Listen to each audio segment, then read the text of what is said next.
22 अप्रैल 2025 की सुबह कश्मीर के शांत पहलगाम में एक बर्बर आतंकी हमला हुआ। इस कायराना हरकत में न केवल कई मासूम नागरिकों की जान चली गई, बल्कि इसने सुरक्षा बलों के कुछ वीर जवानों को भी हमसे छीन लिया। पाकिस्तान स्थित आतंकवादी संगठन ने तुरंत इस हमले की जिम्मेदारी ली, जिससे पूरे भारत में शोक और गुस्से की लहर दौड़ गई। यह हमला सीमा पार आतंकवाद के नासूर का एक और दर्दनाक प्रमाण था, जिसने पहले भी इस क्षेत्र में अनगिनत जानें ली है। प्रधानमंत्री कार्यालय से लेकर आम नागरिक तक हर तरफ से इस जघन्य कृत्य की कड़ी निंदा की गई। सरकार पर चौतरफा दबाव था कि वह इस दुस्साहस का मुंह तोड़ जवाब दे। खुफिया एजेंसियों ने बिना समय गंवाए अपनी तफ्तीश शुरू कर दी। इलेक्ट्रॉनिक और जमीनी स्तर पर सूचनाओं का जाल बुना गया, जिसका एकमात्र लक्ष्य था इस हमले के साजिशकर्ताओं और उनके मददगारों तक पहुंचना, जो सीमा पार पाकिस्तान और पाकिस्तान प्रशासित कश्मीर में कहीं छिपे बैठे थे। कुछ ही दिनों के भीतर भारतीय खुफिया तंत्र ने ठोस सबूत जुटा लिए।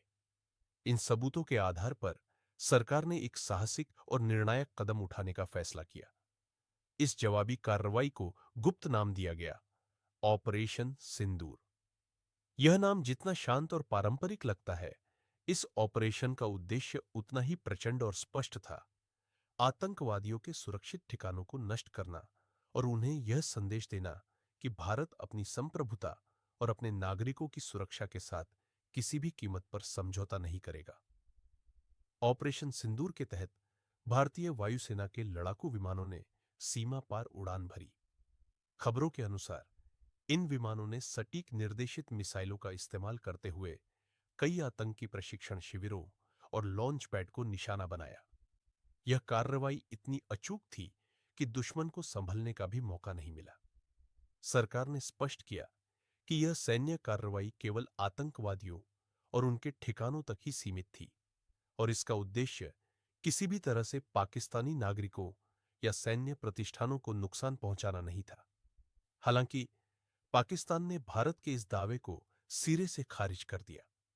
पाकिस्तानी सरकार और सेना ने इन हमलों को अपनी संप्रभुता का उल्लंघन बताया और भारत पर अकारण आक्रमण का आरोप लगाया।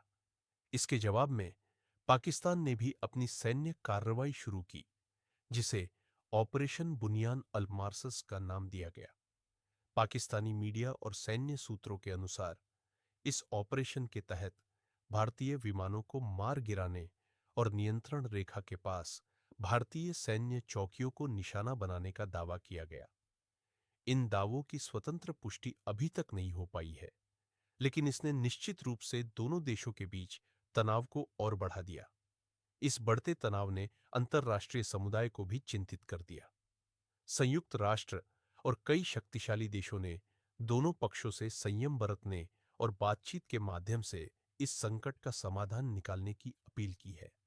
क्षेत्र में परमाणु हथियारों की मौजूदगी को देखते हुए किसी भी तरह का सैन्य टकराव पूरे क्षेत्र के लिए विनाशकारी साबित हो सकता है। पर्दे के पीछे राजनयिक प्रयास भी तेज हो गए हैं ताकि इस आग को और फैलने से रोका जा सके।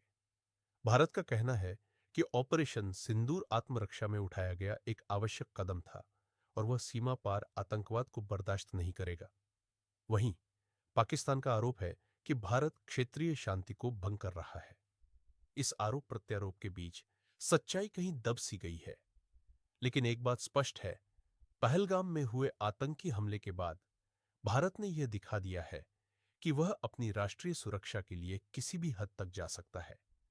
यह देखना होगा कि आने वाले दिनों में यह संकट किस दिशा में जाता है।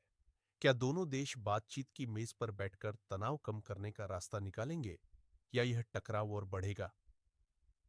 ऑपरेशन सिंदूर सिर्फ एक सैन्य कार्रवाई नहीं है, यह भारत और पाकिस्तान के बीच जटिल और ऐतिहासिक संबंधों में एक नया मोड़ है, जिसके दूरगामी परिणाम हो सकते हैं।